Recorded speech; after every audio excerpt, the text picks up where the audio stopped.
दोस्तों, क्या आप जानते हैं कि दक्षिण कोरिया के लोग अयोध्या को मानते हैं अपना ननिहाल यानी अपनी नानी का घर। आइए जानते हैं इसके पीछे की कहानी।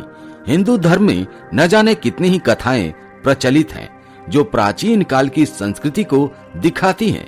ऐसी कहानियों में से प्रभु श्री राम और अयोध्या की कहानियां आप सभी ने कई बार सुनी होंगी।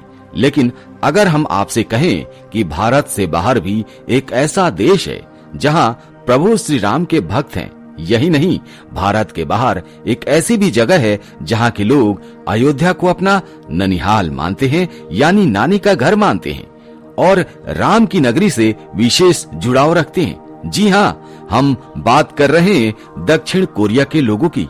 यह सत्य है, वहाँ के लोग आज भी अयोध्या को अपना ननिहाल मानकर यहाँ मुख्य रूप से दर्शन करने के लिए आते हैं।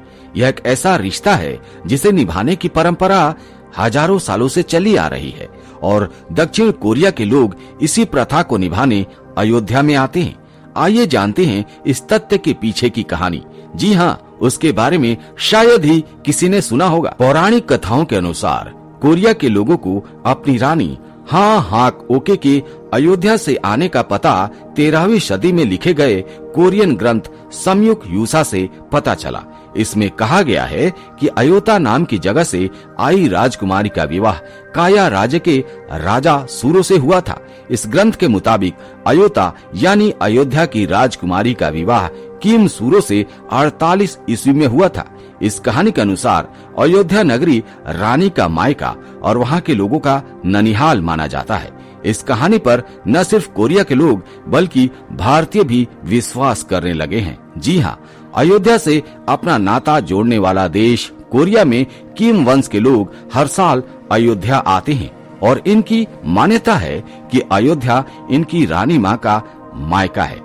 भारत के इतिहास या किंवदंतियों में ये कहानी सुनने और पढ़ने को भले ही ना मिलती हो, लेकिन कोरिया के गिम्हे शहर में जाएं तो हर किसी की जुबान पर यह कहानी मिल जाएगी।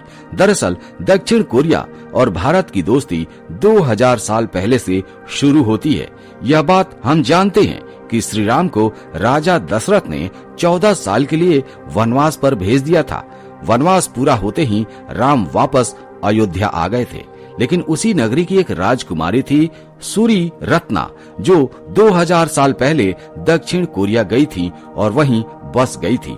कोरिया में उन्होंने उस समय के राजा किम सोरो से शादी कर ली थी। इसके बाद भारत कोरिया की दोस्ती और मजबूत हो गई। कोरिया की सरकार ने अयोध्या में सरयू नदी के तट पर रानी हो का स्मारक बनवाया है और हर साल फरवरी मार्च के बीच कोरियन लोग अयोध्या आकर रानी हो को श्रद्धांजलि अर्पित करते हैं। अयोध्या की राजकुमारी सूरी रत्ना एक जहाज पर सवार होकर कोरिया द्वीप के काया राज्य के लिए रवाना हुई। उनके माता पिता को स्वप्न में ईश्वर ने आदेश दिया था कि सुदूर काया राज्य के राजा किम सूरो ही उनकी बेटी के पति होंगे। इस सपने के बाद उन्होंने अपनी बेटी को कुछ अंग रक्षकों और सेवक सेविकाओं के साथ काया राज्य की तरफ रवाना कर दिया था।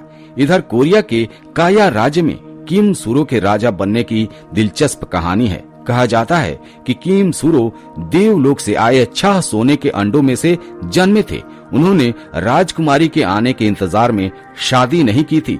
जब मंत्रियों ने उनसे विवाह का आग्रह किया तो उन्होंने कहा कि उनका रिश्ता स्वर्ग से जुड़ गया था और वो अपनी राजकुमारी का इंतजार कर रहे हैं। जब राजकुमारी का जहाज कोरिया के काया राज्य की सीमा में पहुंचा तो वहां राजा किम सूरो के सैनिक राजकुमारी को राजा के पास लेकर गए। राजा ने उन्हें अपने राजमहल में जगह दी और फिर दोनों का विवाह संपन्न हुआ। यहाँ राजकुमारी को रानी हाक ओके का नाम दिया गया था।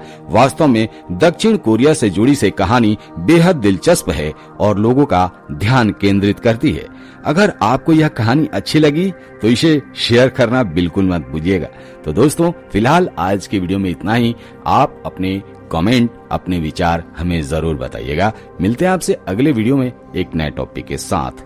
तब तक के लिए जय हिंद, जय भारत, जय सनातन।